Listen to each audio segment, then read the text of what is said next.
death announcement sending shockwaves through China. China's former CCP premier Li Keqiang has died. What does his passing mean for Chinese politics and society? Top Gun in real life? A Chinese fighter jet flew within 10 feet of a U.S. bomber, adding to another occasion of over 180 such intercepts in recent years. A driving force behind Beijing's draconian pandemic policy dead at 60 years old. That's after disappearing from the public eye in recent months due to health concerns.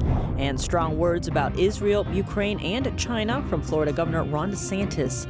He describes how they all play into each other and his plan if chosen as U.S. Commander-in-Chief. What do you think? Let us know below and subscribe if you haven't already.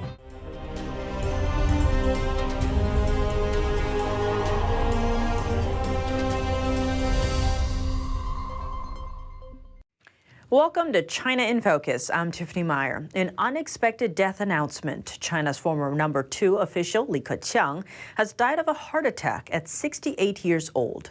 What was Li's biggest mark as a premier, and how will his death impact China? Let's zoom in.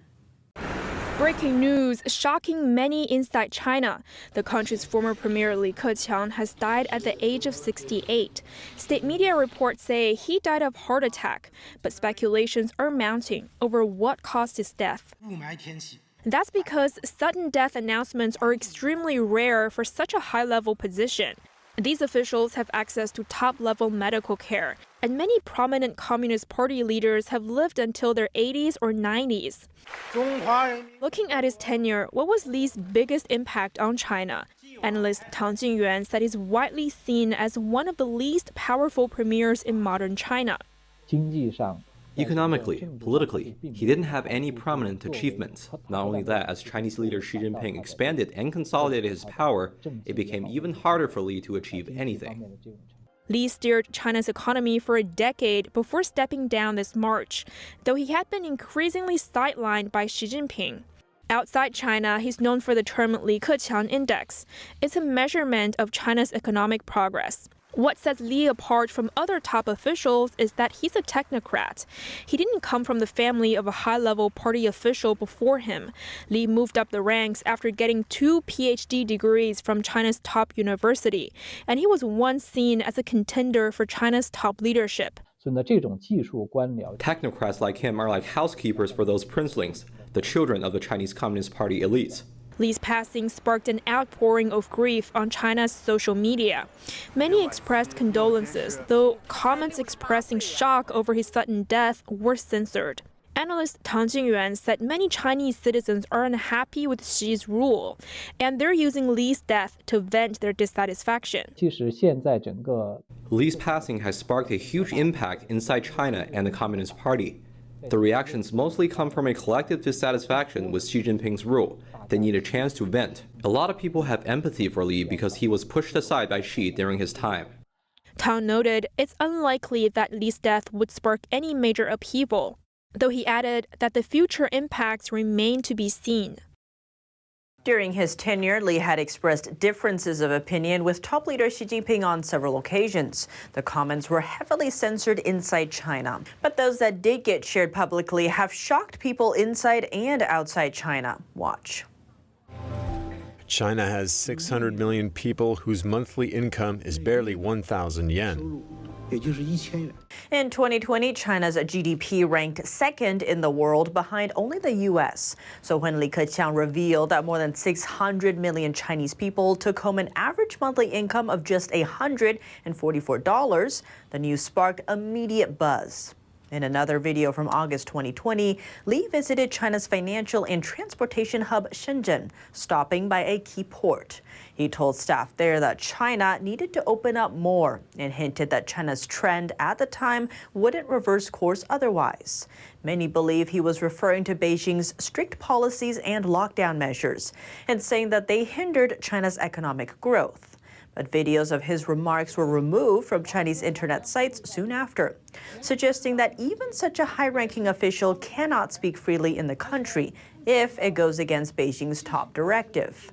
Here's a clip from his last speech before he left office during China's State Council in March. People often say the heavens have been watching what people are doing. It appears as though the heavens have eyes. The Chinese Communist Party pushes atheism as part of its core ideology. It's very unusual for a high-ranking official in China to reference the idea of a higher power. One of Beijing's top advisors for its infamous zero COVID-19 policy reported dead on Friday. Wu Junyou served as chief epidemiologist at the Chinese Center for Disease Control and Prevention. The 60-year-old had stayed out of the public eye in recent months while fighting cancer. Though a statement from China's CDC did not list cause of death. Wu spent 3 decades researching infectious disease control after getting his PhD from the University of California, Los Angeles. The CDC noted his work included research on HIV and AIDS, SARS, and COVID-19. He later became a driving force behind China's pandemic policy, but faced widespread criticism for publicly supporting the rules that saw millions trapped in their homes. Many of them faced limited access to food, necessities, and medical care under extended lockdown. Others were forced into makeshift hospitals with poor conditions if they tested positive for the infection. Wu's death started trending after the news broke, becoming the second most searched topic on Chinese social media site Weibo. A Top Gun action sequence reportedly unfolding in the Indo-Pacific this week. The U.S. says a Chinese fighter jet flew dangerously close to a U.S. bomber in the area, with the military saying the Chinese pilot's actions, quote, demonstrated poor airmanship and put both aircraft in danger of collision. Just last week, the Pentagon released footage of over 180 similar Chinese incidents. Here's the latest clip. Less than 10 feet. That's how close a Chinese fighter jet got to a U.S. Air Force B-52 bomber on Tuesday. U.S. officials said the nighttime maneuver over the South China Sea nearly caused a collision, describing the Chinese pilot as using uncontrolled excessive speed, flying below and in front of the B-52 in a Thursday statement. The news comes just as President Biden is expected to speak with China's foreign minister on Friday, and just hours after China released video footage on Thursday accusing a U.S. ship of engaging in, quote, provocative actions in the South China Sea. In response, the U.S. Pacific Fleet issued a statement describing those claims as inaccurate, adding that the video clips China released were just segments from a 90-minute interaction. Back to the mid-air incident, last week the Pentagon released footage of over 180 such interactions with Chinese fighter jets, all coming dangerously close to American aircraft in international airspace. The PRC can and must end this behavior. Full stop. PRC stands for China's official name, the People's Republic of China. Another clip shows a Chinese jet flying 10 feet below a U.S. plane. In yet another close encounter, a Chinese jet again just 20 feet from an American jet. A powerful message from Florida Governor and presidential candidate Ron DeSantis. The Israel-Hamas war benefits China. That's amid concerns that U.S. military funding and resources are being increasingly tied up in both Ukraine and the Middle East. Watch. So, yes, China, I think they like the Hamas-Israel conflict. And I'm not saying, Israel needs to defend itself, and they're a great ally of ours, and we'll support them of that. But these things, clearly, the way the world has gone the last 2 years benefits China. There's no question. That's Florida Governor and presidential candidate Ron DeSantis on Friday, speaking to American Thought Leaders host Yanya Kellick and Heritage Society president Kevin Roberts. He describes how China is the key player behind both the Ukraine and Middle East wars. The CCP is keeping both Iran and Russia afloat financially. China's purchasing massive amounts of Iranian oil on the black market, thereby enriching the mullahs. And Russia is selling China gas and much, much more, and that is bolstering Russia's war machine. And he says that poses an even greater concern for the United States. Now, lengthy conflicts, particularly between Russia and Ukraine, will ultimately benefit China because it will distract America and it will deplete our already dwindling Western weapons and ammunition stockpiles. As for how severe that threat is, the threat posed by the CCP requires our primary focus and attention right now. Our goal from a national security perspective vis-a-vis the CCP is very simple. We win and they lose. To address that threat, DeSantis proposes an expansion of the U.S. Navy fleet with the additional pathway for 600 warships in the next 2 decades. He also said that if elected, he'll make it easier for Taiwan to purchase advanced weapons. We cannot raise the white flag of surrender. We have time to get this right, but time is running out. As the West looks to counter China's growing global influence, DeSantis said a strong West will require more American leadership. More news from California. Governor Gavin Newsom visited the Great Wall of China on Thursday. This after talks with Chinese climate officials. Newsom is on a week-long tour of China where he's pushing for climate cooperation. It's not lost on me that we're in the Great Wall of China, talking about how we can tear down the walls of division between our countries. We're here in the spirit of partnership, in the spirit of the Commonwealth. California and China issued a declaration on Wednesday pledging to work together. California has an economy larger than most countries. Governors of the state have a long history of partnering with China. Zooming in on California, a city in the San Francisco Bay Area is the first in the nation to officially back Palestinians in Gaza. The Richmond City Council voted Wednesday to support a resolution doing so. The city mayor accused Israel of carrying out what he called a campaign of apartheid and collective punishment. The resolution calls Israel's actions a war crime. Council members argue that Israel is breaking international law by shutting off access to electricity, drinking water, food, and aid. While a local official criticized the resolution for failing to condemn the Hamas terrorist attacks. Hamas invaded Israel on October 7th, killing an estimated 1,400 people and injuring about 5,000, mostly civilians. The group also took some 220 hostages. The most sophisticated money laundering probe in Australian history. After a 14-month investigation, authorities charged 7 people with helping a Chinese crime group launder over $140 million in dirty money. Let's zoom in. Australian police said the money remittance chain, known as the Keqiang Currency Exchange, was secretly run by the Long River Money Laundering Syndicate. The AFP alleges the Keqiang Currency Exchange, which is one of the most prominent independent money remitters in Australia, is a front for a money laundering syndicate that transfers dirty money for large criminal enterprises. We think this is probably the most sophisticated and most significant money laundering organisation that we have disrupted in Australia. More than 300 officers conducted 20 raids around the country and seized tens of millions of dollars worth of luxury homes and vehicles. The 4 Chinese nationals and 3 Australian citizens made their first appearance in a Melbourne court Thursday. Police said the syndicate coached its criminal customers on how to create fake business paperwork, like false invoices and bank statements, and that some of the laundered money came from cyber scams, the trafficking of illicit goods, and violent crime.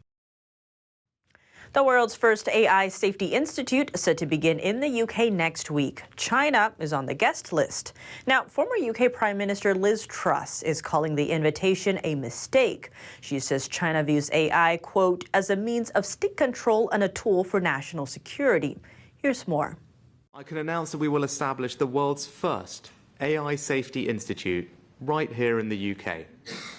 It will advance the world's knowledge of AI safety, and it will carefully examine, evaluate, and test new types of AI so that we understand what each new model is capable of, exploring all the risks, from social harms like bias and misinformation, through to the most extreme risks of all. His announcement comes ahead of a global summit on artificial intelligence next week. The summit will be held at a historic estate north of London. It once served as a base for World War II codebreakers.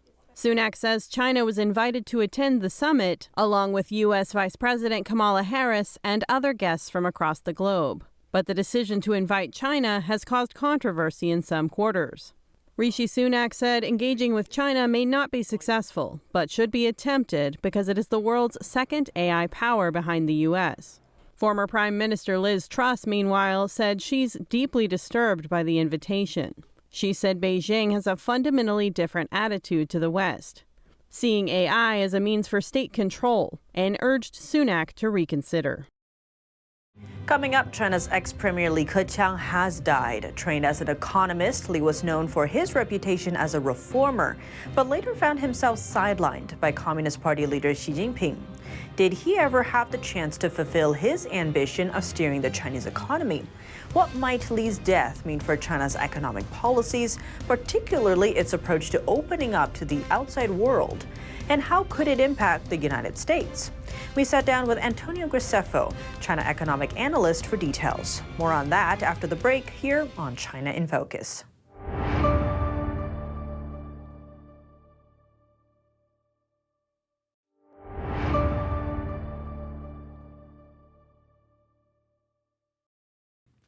Welcome back to China in Focus. I'm Tiffany Meyer. The sudden death of China's ex-premier Li Keqiang may pose fresh challenges for his old boss. Could the public's affection for the loss of a popular reformer turn into frustration over a sluggish economy? And how will Li's death impact China's economic reforms?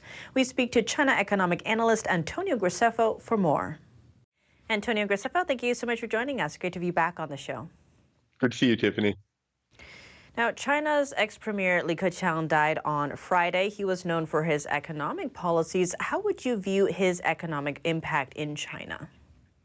Well, he was a reformer. Like he supported the private sector. He wanted to cut the red tape, cut the taxes, give more freedom, more towards entrepreneurship, because he understood, as an economist, he understood that it is the private sector that drives the economy. And it seems, in theory, that was his definition, but how successful was he in a country that's under the Chinese Communist Party? Right, that's the unfortunate part of the story. This was his vision, this was his goal. He absolutely did not get to realize it. Now, previous premiers under, previous leaders had more ability to not only make policy, but then to enact it. In Li Keqiang's situation, he was making policy, but then he had no power to make it happen. Xi Jinping basically chipped away at his ability, his power, his authority to influence policy. And so by the end, he was saying things, but they were having no impact.